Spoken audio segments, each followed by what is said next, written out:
میں ایک اور بھی بات کی طرف اشارہ کروں. یہ جو ہماری مسجدوں میں کرسیاں بڑھتی جا رہی ہیں، تو پیش نماز حضرات ذرا سب کا انٹرویو تو کریں کہ یہ بیٹھ کے نماز کیوں پڑھ رہے ہیں. جی مولانا کمر میں درد ہے اس لیے بیٹھ کے نماز پڑھ رہا ہوں. جی گھٹنے میں درد ہے اس لیے بیٹھ کے نماز پڑھ رہا ہوں.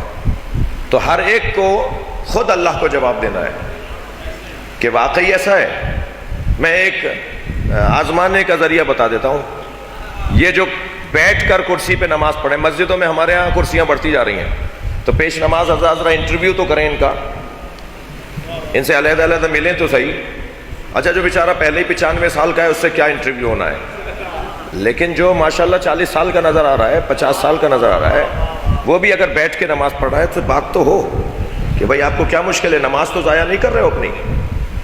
کیونکہ اگر فرض کریں میں رکوع نہیں کر سکتا مگر کھڑا ہو سکتا ہوں، تو صف کھڑی بھی ہے اور یہ کرسی پہ بیٹھے، بھائی قیام میں تو کھڑے ہو جاؤ. نماز میں صف ساری کھڑی بھی ہے، یہ کرسی پہ بیٹھ کے نماز پڑھ رہے ہیں، یہ کھڑے. گھر سے چل کے آئے ہو یا نہیں؟ تم مسجد میں آ کے کرسی پہ بیٹھ گئے تو تم جو کھڑے نہیں ہو رہے تمہاری نماز باطل ہے. اس لیے کہ جتنا کر سکتے ہو اتنا تو کرو. اور ایسے لوگوں کے لیے ایک جملہ کہہ دیتا ہوں، ذرا دیکھ لیجئے گا ان کی جیب سے 1000 روپے کا نوٹ گرے تو کیسے جھک کے اٹھاتے ہیں. خود آزمائیں اپنے آپ کو. صلوات پڑھیں ذرا محمد و آل محمد.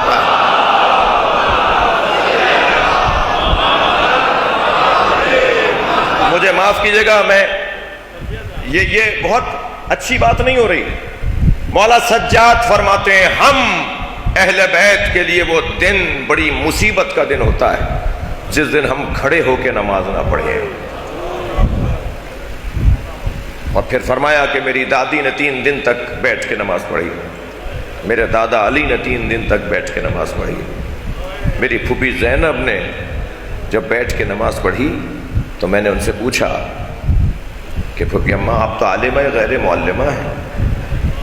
تو فرمایا کہ کھانا اتنا کم ہے کہ میں اپنے حصے کا کھانا بھی بچوں میں کھلا دیتی ہوں، میں بغیر کھائے کتنے دن کھڑی رہوں. جی یہ کیفیت ہے. نہیں عزیزوں، میں نماز گزاروں سے گزارش کر رہا ہوں اپنے آپ کو دھوکہ نہیں دو. ہاں بیمار ہیں تو خود جانتے ہیں کہ کتنا کر سکتے ہیں.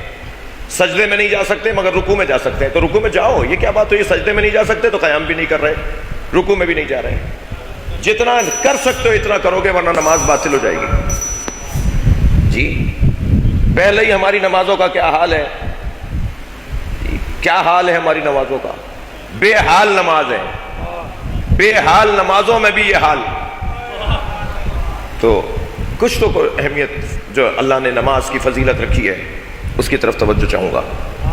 بدن کمزور اللہ کو اچھا نہیں لگتا. مضبوط بدن کے لوگ، گزارش کروں گا انتظامیہ کے لوگوں سے بھی اور سیاسی لوگوں سے بھی جو اقتدار میں ان لوگوں جن کے پاس فنڈز آتے ہیں مسائل حل کرنے کا، تو اس طرح کے سینٹرز ہر علاقے کے اندر بنائیں تاکہ ہمارے جوان چاق و چوبند رہے، صحت مند رہے اور اچھا رہے.